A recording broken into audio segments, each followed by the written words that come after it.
All right, Alexander, we have got to talk about Macron's trip to Beijing, as well as Ursula's trip to Beijing as well. And the main purpose of this trip for the Europeans was to move China away from Russia. That's it. That was the main purpose of this trip. And even Politico is reporting that it was a disaster. They don't say a disaster, but when you read the various reporting, you understand that this did not go well at all. How did you see it? Well, I think it's exactly what you said. I mean, it shows the extraordinary denseness, sorry to put it like that, of European leaders. That just a few weeks after, Xi Jinping goes to Moscow, there's this enormous meeting, there's this vast flurry of agreements there, there's clear signs about the friendship, the very strong friendship between Xi Jinping and Putin personally, with Xi Jinping, saying the very last words to Putin, that, we're going to change, things, we're going to make the two of us together are going to make greater changes than what we've seen in 100 years. They think they can all go off to Beijing and they can somehow change Xi Jinping's mind. I mean, it is quite baffling that they still have this extraordinary vanity about themselves. And vanity is the right word, because apparently, Macron came along and he had his one-to-one meeting with Xi Jinping. And Xi Jinping, of course, was the host. And Macron spoke for twice as long as Xi Jinping did. And the Chinese, didn't take well to that at all. The fact that, Macron is basically lecturing them. And of course, he did it again at the press conference, because he comes along and he says, that we hope that China can make Russia see reason.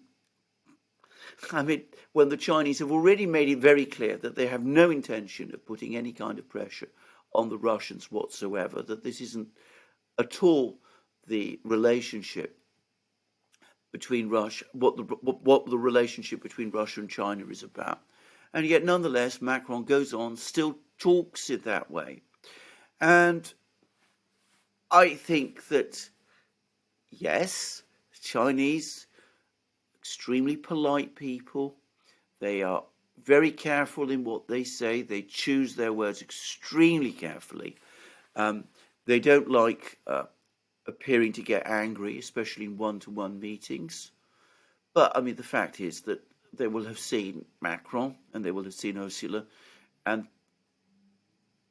as far as they're concerned, they will have concluded that these aren't serious people. Right. So what happens next? Well, I mean, Macron did warn China. He did warn them that they're accomplices to a crime. Yes, I know, which was an astonishing and outrageous thing to say, by the way. I mean, which is, again, something which the Chinese won't have been happy about in the slightest. Notice that the Chinese have gone out of their way, and their foreign ministry spokesman came out and said very clearly, China is not the party that has created this war. The West has. It is the West that is responsible for this war. And that was clearly a response to Macron's words. I mean, it's clearly intended to be a response to Macron's words. Well, it's easy. What the Chinese have done is what they always do. They say to the Europeans, look, we are absolutely happy to continue to trade with you. We have no reason not to. You have no reason not to continue to conduct your trade with us. We're open for business with you, provided you remain open for business with us. But if you try to make our entire relationship contingent on our quarrelling with the Russians, that's not going to happen. You're going to jeopardize the entire relationship. And if you continue to follow the orders of the old man in the White House and continue to demolish the relationship between us and you, well, then it will be your fault, and you will pay the bigger price. That's what the Chinese are trying to say to the Europeans. Whether the Europeans understand that, I simply don't know. They don't. No, no. I I think, if I may say so, I think this is one point where the Chinese style of diplomacy is too sophisticated for them. The Russians are much more straightforward, and though obviously it's infuriated the Europeans beyond their senses, out of their minds, at least it does get the message across. I think with China, they just aren't listening to what the Chinese are saying. Well, you can see that because, as I said, Macron just talks and doesn't listen to what Xi Jinping is telling him. Yeah, Politico actually said that every time they brought up Ukraine, Macron brought up Ukraine, Xi Jinping would just sigh in disbelief. I mean, even China has Ukraine fatigue, because my sense is that China, understood that they were going to come and talk about Ukraine, but I have the sense that the Chinese officials were kind of hoping or maybe anticipating that, okay, they'll talk about Ukraine for 5, 10, 20 minutes, whatever. Yes. And then maybe we can spend the rest of the time talking some other business. Yes. But they didn't get any of that. No. Well, I mean, we have in England this expression, pub bores. People who turn up in pubs and just go on talking about the same topic all again and again and again, just won't talk about anything else. And the Europeans are starting to come across to the world as like that. They have Ukraine on the brain. And, the Chinese are not unfamiliar with the realities. They know about the fact that, there's protests in France, that Macron is incredibly unpopular. His favourite restaurant has just been burned to the ground, even while he's in Beijing. They know about Ursula von der Leyen. They've fully briefed about her and what she is and the sort of person she is. And it must seem to them bizarre that leaders like that, with those sorts of levels of responsibility, are fixated on this one topic to the exclusion of everything else. But we've seen that. We've seen that with the Chinese and the Europeans, and we saw that recently with the Indians and the Americans.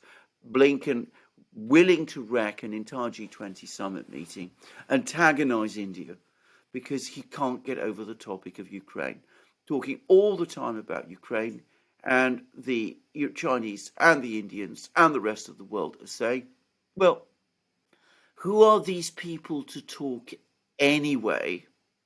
And if they're going to be fixated on something like that, then really there's no point in us talking to them, because we're not going to be able to establish any kind of reasoned dialogue with them.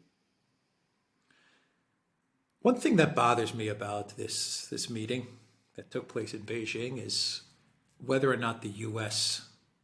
gave the order to the EU officials, to Macron, to go and meet with Beijing, and if so, why? Or was this done under the direction of the EU, and then Macron said, "I'm going to give this a shot," without consulting with the U.S.? No, I have no doubt, because it does place China, to a certain extent. It places China as the one country that can actually mediate and negotiate a peace. Not the United States. China is in the pole position. China is the powerful country that can find a solution. And I imagine the U.S. would not be happy with that type of narrative or perception. But the EU officials doing something without the consent of the U.S., especially in the context of Ukraine, especially traveling to Beijing to talk about Ukraine, I find that hard to believe. I imagine the Americans, they must have said, go to China and talk about Ukraine, try to figure a way to divide Russia and China. It's also a signal that the collective West is losing in Ukraine. I mean, why would you go to China, Russia's main ally, if you're winning? Why would you need to split up Russia and China if you're winning? So something about the trip feels a little off Yes. the reasons behind it. Yes, I've no doubt at all that they went there with the full agreement of the United States. And there's a very simple reason, because, of course, the Chinese are refusing to speak to Biden, and they are refusing to receive Blinken. Blinken has been trying to set up his meeting with China. He was supposed to go to China when the balloon incident blew up, if you remember. And apparently he's been trying ever since to get that meeting up and running again. And the Chinese aren't interested. And the US has been trying to set up a telephone call between Biden and Xi. And again, the Chinese haven't agreed. And of course, the US also tried to get a meeting set up between Xi Jinping and Zelensky, and that hasn't worked either. But the US wanted to warn the Chinese.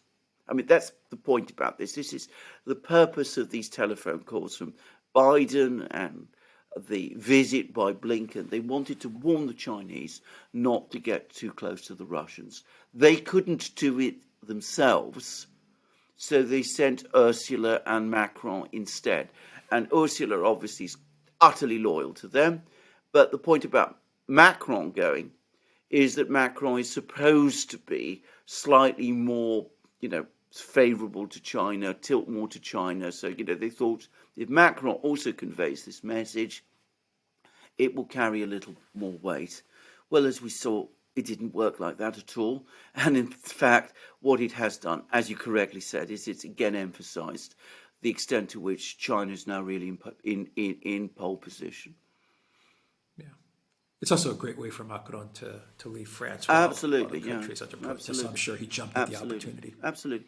But what has precipitated all these trips, as I said, is Xi Jinping's visit to Moscow. So we had all of these people scuttling to Moscow, the Spanish Prime Minister Sanchez, Ursula von der Leyen, Macron. They're all rushing off to try to tell the Chinese, don't get too close to the Russians, warning the Chinese. Of course, the great paradox is this all began with the idea of keeping the Russians at a distance from China. And now that it's now turned the other way around. But, when you follow overcomplicated geopolitical strategies, that's what you end up with. Yeah, well, at the same time that they're in Beijing, you have these meetings taking place with Taiwan as well, with the United States and Taiwan. So there's that hypocrisy, and then there's just the general narrative of we're going to warn China not to get too close to Russia, because when we're done trying to destroy Russia, we're going to come to destroy you, China. So I mean, I don't think any of this is lost on. No, on of course China. not. I mean, the Chinese know all about this. I mean, they're fully. I mean, that's the other thing. I mean, the neocons always assume that they're cleverer than everybody else. In fact, they consider themselves so clever that they can't stop telling everybody how clever they are. And of course, the result is that everybody knows what their ultimate plans are, because the number of people in the West who read these neocon publications is tiny. You can be certain the Chinese read them. Okay, the Duran.locals.com. We are on Rumble and Rockfin, Odyssey, Telegram, and BitChute. And go to the Duran shop, 10% off. Use the code. Good day. Take care.